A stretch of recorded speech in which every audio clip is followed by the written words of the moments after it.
आज हम बनाएंगे वुमेन अंडरवियर। तो इसे बनाने के लिए हमें ज़रूरत पड़ेगी मेजरमेंट एंड फैब्रिक की। तो हमने यहाँ पर फैब्रिक ले लिया है और 40 साइज़ की हम बनाएंगे अंडरवियर। तो इसकी लंबाई हम रखेंगे 12 इंच। तो चलिए इसे बनाना स्टार्ट करते हैं।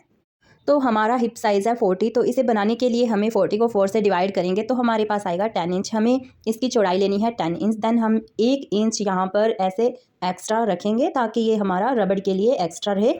तो इसे हम रबड़ के लिए ऊपर से निकाल देते हैं। यहाँ पर हम लास्टिक लगाएंगे। तो इसके बाद हमें लंबाई का मेजरमेंट लेना है। तो यहाँ हम 12 इंच लंबाई ले लेते हैं। ये टोटल हमारा आएगा 13 इंच। तो अब हमें यहाँ से इसको देना है 2 इंचज़ पर। हम यहाँ से ऐसे मार्क करेंगे।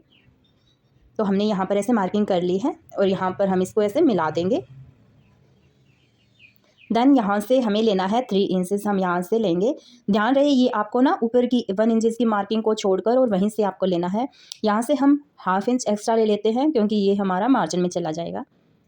तो हमें यहाँ से लेना है इसको 3.5 इंचज़ तक हम ऐसे मार्क करेंगे और यहाँ पर हमें 2.75 यहाँ से लेंगे और इसको ऐसे मिला देंगे। तो अब हम इसको ऊपर से ऐसे मिलाएंगे जहाँ से हमने 3 इंचज़ पर मार्किंग की थी। तो इस तरीके से आपको राउंड में ऐसे शेप देकर और इसको मिलाकर और यहाँ से इसको कट कर देना है। तो हम यहाँ कट कर लेते हैं। तो हम यहाँ पर 2 पैंटी कट कर रहे हैं। तो इसके लिए हमने 4 फोल्ड इसको लिया था। अगर आप 1 पैंटी कट कर रहे हैं तो इसके लिए आप 2 फोल्ड ही फैब्रिक लीजिए। तो ये हमारे फ्रंट के 2 पार्ट आ चुके हैं। अब हम बैक का पार्ट कट करेंगे। तो इसके लिए आपको फोल्डेड साइड ही इसको रखना है। देन हमें ना यहाँ से 1 इंच की मार्किंग करनी है। यहाँ से हम इसको 1 इंच की मार्किंग करके और यहाँ से इसको दोनों सिरों से इसको मिला देना है। इस तरह से मिलाने के बाद आपको इसी शेप में इसको कट करना है। तो हम यहाँ पर इसको कट कर लेते हैं। तो ये हमारे पास 2 पीस आ चुके हैं। तो इसके बाद ना हमें यहाँ से इसको ½ इंच फोल्ड करेंगे। तो यहाँ से आपको ये रहना चाहिए 2 इंच से 2.5 इंच तक ये रहना चाहिए। तो अब हम यहाँ से इसका ये फ्रंट साइड है और यहाँ से हम 4.5 पर एक मार्किंग करेंगे और इसको कट कर लेंगे। तो इसी तरह हमें यहाँ पर ऐसे 2 पीस चाहिए। तो हम यहाँ पर दूसरा फैब्रिक लेकर और इसको इस तरीके से कट कर लेंगे। तो हमने यहाँ 2 अंडरवियर के 2 पार्ट कट कर लिए हैं। अब इनकी सिलाई करेंगे।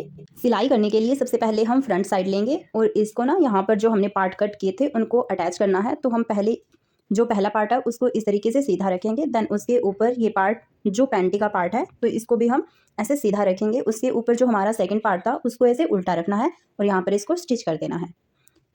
तो हमने यहाँ इसको स्टिच कर लिया है और इसकी फिनिशिंग देखिए बहुत अच्छी आई है। तो दूसरा पार्ट हम पेंटिंग लेंगे बैक साइड का और इसको भी यहाँ इसको कुछ इस तरह से इसको मिलाएंगे और इसको ना अटैच करके और इसको सील देंगे। ये जो हम पार्ट लगा रहे हैं ये टोटली आपके 3 साइड है ना, ये जो आपके बिल्कुल सीधे रहेंगे। ये देखिए इस तरीके से सीधी साइड इसको अंदर रखना है और उल्टी साइड बाहर की तरफ और इनको ऐसे सील देना है।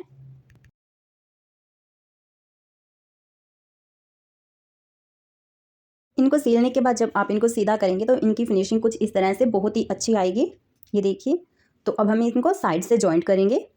तो इसको इस तरीके से हम मिला लेंगे और दोनों साइड हम इसकी सिलाई लगा देंगे। तो हम यहाँ पर सिलाई लगा लेते हैं। जब तक अगर आपको हमारी वीडियो पसंद आई हो तो वीडियो को लाइक शेयर सब्सक्राइब और एक प्यारा सा कमेंट करना मत भूलिएगा। तो हमारी सिलाई लगकर तैयार हो चुकी है। अब हम इसमें इलास्टिक अटैच करेंगे। तो इसके लिए जितना भी ये हमारा हिप साइज़ रहेगा उसमें से आपको 4 माइनस करने हैं और उसके बाद आपको इलास्टिक ले लेना है।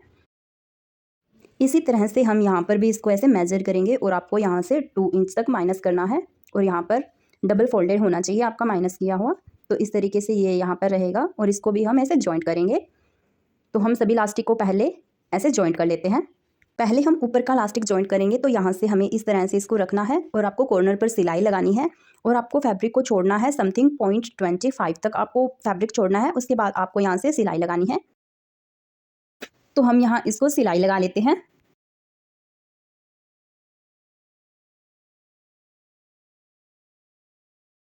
तो ये देखिए हमने यहाँ इसको सिलाई लगा दी है और ये देखिए इसका लुक कुछ इस तरह से आएगा। अब हमें इसको इस तरीके से फोल्ड करना है और यहाँ पर एक सिलाई और लगा देनी है। तो हम यहाँ पहले सिलाई लगा लेते हैं।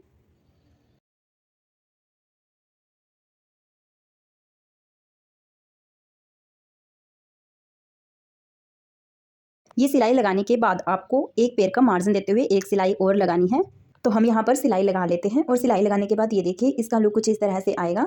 ये देखिए बिल्कुल रेडीमेड जैसा ही आपका लुक आएगा। तो सेम प्रोसेस से हम यहाँ पर भी इसको इलास्टिक को अटैच करेंगे। तो यहाँ पर आपको कुछ फैब्रिक छोड़ना है और इसको ऐसे हल्का हल्का खींचते हुए आपको यहाँ पर सिलाई लगानी है। इसके बाद आपको फोल्ड कर कर और एक सिलाई और लगा देनी है। तो इसी तरीके से हम इसको फुली रेडी कर लेते हैं और सेम प्रोसेस से ही आपको दूसरी साइड भी इसको ऐसे सिलाई लगानी है। तो हम इसको तैयार कर लेते हैं।